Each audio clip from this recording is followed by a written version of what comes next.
Hey guys, welcome to my channel. My name is Kay Philpott and oh my god, I can't believe I'm finally creating a YouTube channel. I've been thinking about doing this for years and you know what?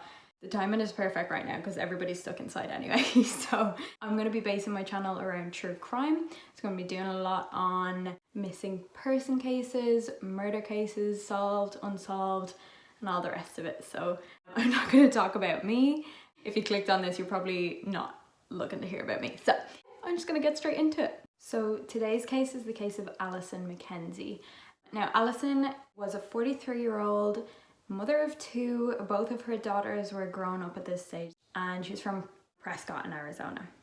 And it's actually a really recent case. This only happened in January just gone, so January of 2020. And essentially over the last few months of 2019, she was going through a really tough time. She lost her father and her stepfather just in the space of a couple of months. And this was really tough on her. She really struggled with the grief from that. And because of this, she decided to go and do a bit of traveling. So herself and her boyfriend, Paige Rote, who was 58, went to Belize. And I believe they were going to base themselves there for 6 months. So they left in December and they planned on staying there until May. And because her children were all grown up, she said, you know what, it's the perfect time, and she needed to just go and find some peace with the fact that she has lost two very important people in her life and really grieve through what she'd been through. So that brings us to the holiday. So actually at the time of her disappearance, herself and her boyfriend Paige went to Rendezvous Cay, which is a tiny little island off the coast of Belize. And they were only on a 3-day trip. I believe they went out there on a catamaran and they were camping on the island. And I really want to make it clear just how small this island was. I've never been there, but I would say if you were standing on one end of the island, you will probably be able to see someone standing at the other end. So it was really, really small. There was just a couple of huts and a pier. One side of the island was actually within the reef and the other side wasn't. So that would mean that on one side you would have these massive rip currents and a lot of aquatic life, and the other side it would have been a lot more calm. So on the night of Friday the 17th, that is the day they actually got there, and they were having I believe a few drinks, maybe they had a campfire, something like that, and all of the campers were together and just enjoying themselves. And Alison actually had appeared to be intoxicated. Her sister had previously said that she had never seen her drunk. She'd seen her have a drink, but she had never actually seen her drunk. So the fact that there were reports of this from several of the campers and I believe from the Coast Guard, it just didn't really sit well with a lot of people. The police and the Coast Guard actually described her behaviour as suspicious and erratic. So it's kind of unusual that these reports were there because she didn't normally drink.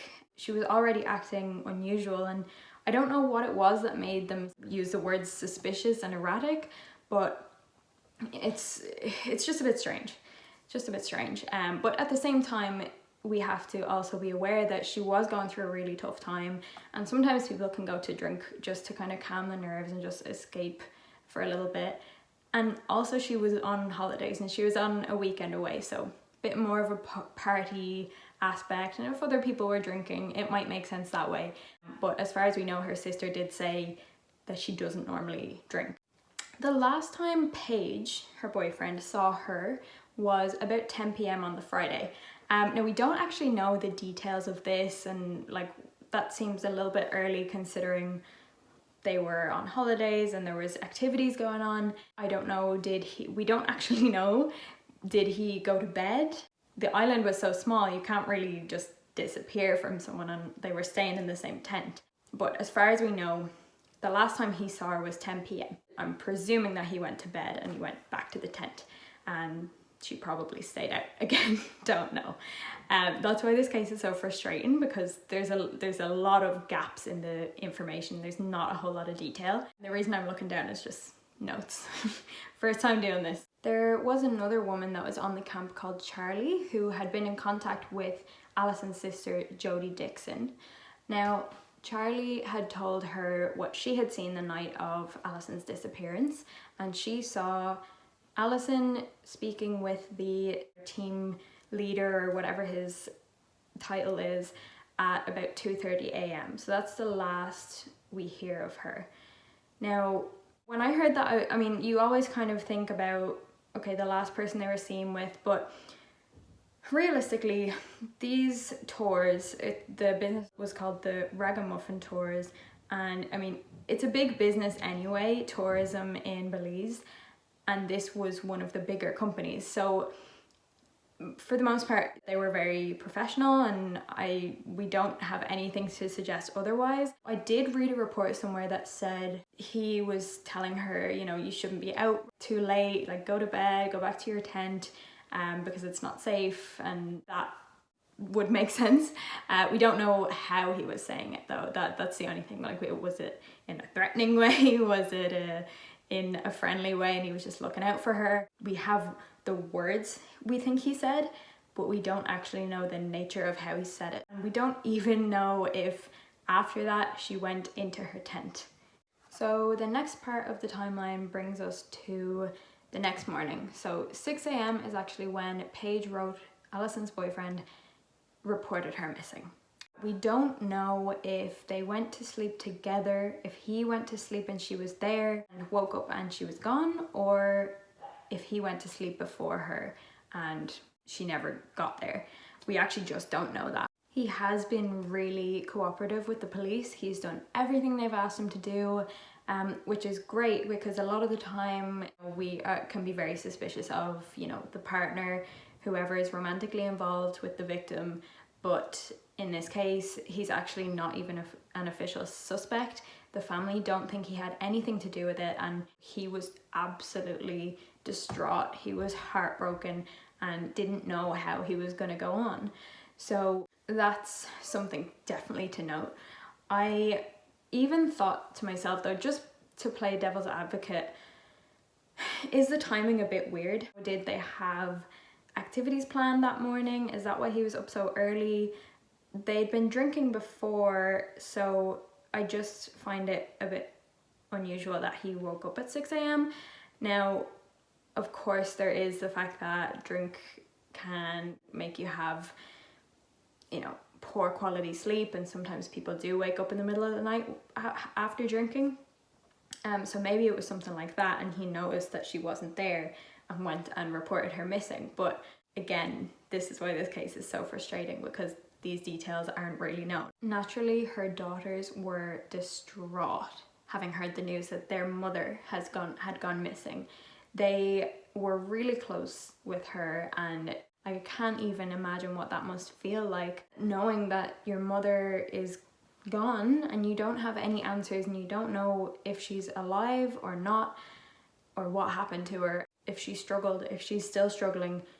There's just a massive question mark, and it must be absolutely awful. But this brings us to the theories. So the first theory is that Alison somehow ended up in the water and got dragged off by a current.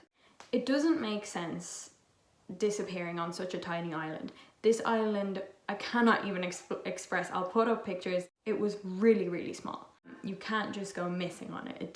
That doesn't make any sense. But the odds were against her in that there were reports that she was intoxicated, and it was the middle of the night, so it was dark, and in an intoxicated state, it would have been hard to even tell one side of the island from the other.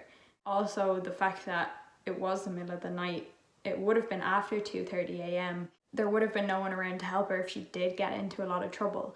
And like I said before, the island on one side was within the reef. So a lot of currents, a lot of aquatic life. Even the Coast Guard said it would not have been an ideal place to go swimming. And if you were drunk, even worse, you know. So that is probably the strongest theory. The only thing is that Alison's sister Jodie actually said that she was afraid of swimming and she didn't like it. But there is also the fact that she was intoxicated. Maybe she didn't willingly go for a swim, maybe she fell in somehow, or meant to just put her feet in and it was deeper than she thought. Like, it could have easily happened that way. So this brings me to the second theory, and that is that herself and the team captain of the camp both got in the water. I'll explain the arguments for and against it, but essentially the theory is that he and Alison got into the water to have a swim or just have a paddle, and they got into some kind of trouble. Either something just happened to her and she got pulled away and he tried to help and couldn't, or maybe they both got dragged into a current and he managed to get himself out, only thinking of himself, because of course you will go into survival mode in a situation like that, but he would have looked back and then noticed that she was gone, and maybe he knows something. Naturally, you kind of have to think about these things because he was the last person to see her, but then at the same time, it doesn't make a whole lot of sense. First of all, it's just a little bit too friendly, especially considering she was on a holiday with her boyfriend. Also, if he was an authority figure, he would have also known not to swim in those waters because it was not safe. So I don't know why he would have allowed that to happen. And it was also a really big business and a professional business, and yeah, again, very up in the air. Not a whole lot of evidence to back this one up, but I said I'd get that theory out there as well because it is something to kind of think about. So this brings me to the third and final theory of this case, which is that Alison was taken for some kind of crime ring in Belize. Now, this one explains a couple of things in this case, but it also is a bit, I don't know.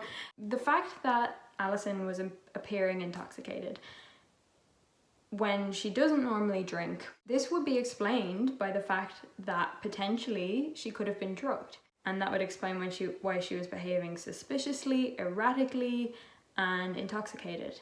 As far as I'm aware, Belize has a relatively high crime rate, but I can't get past the fact that it would have been incredibly difficult to get a whole human being off this island, this tiny, tiny island where everyone could probably see and hear everything without anyone seeing or hearing anything. You know, it just doesn't make sense to me. Yes, it is possible. Maybe they had some kind of boat, but it couldn't have had an engine because they would have heard it. Or was everybody just so fast asleep that they didn't hear anything? Again, I said I might as well talk about that theory because I want to see what other people have to say about that, if you think there's any truth to that. But honestly, guys, that brings me to the end of this video. Obviously, this is just such an upsetting case. It's really frustrating because there's not a whole lot of evidence or information. If I was to go with my gut, I would say somehow she got into the water and was pulled away. I'd love to hear what you guys have to say, so put that in the comments. But my heart truly goes out to her family, her daughters, her mother, and her boyfriend are heartbroken. It's really, really tough on them, and that's honestly the main reason why I wanted to make this channel, is to get the word out there. Maybe someone somewhere knows something. And share Alison's story, guys. If you have any thoughts, put them in the comments. Share her face, get her story out there, because really with a situation like this where we truly don't know what happened, the more awareness there is, the better. Don't forget to like and subscribe, and thank you so much for watching. If you did, let me know what you thought and I will get better, I promise. Okay, the sun is coming out and it's doing really weird things to my lighting, so that's my cue to go. Don't forget to hit the little notification bell. I'm going to be uploading every Friday at 3 p.m. So I hope you enjoyed. Bye! See you in the next one.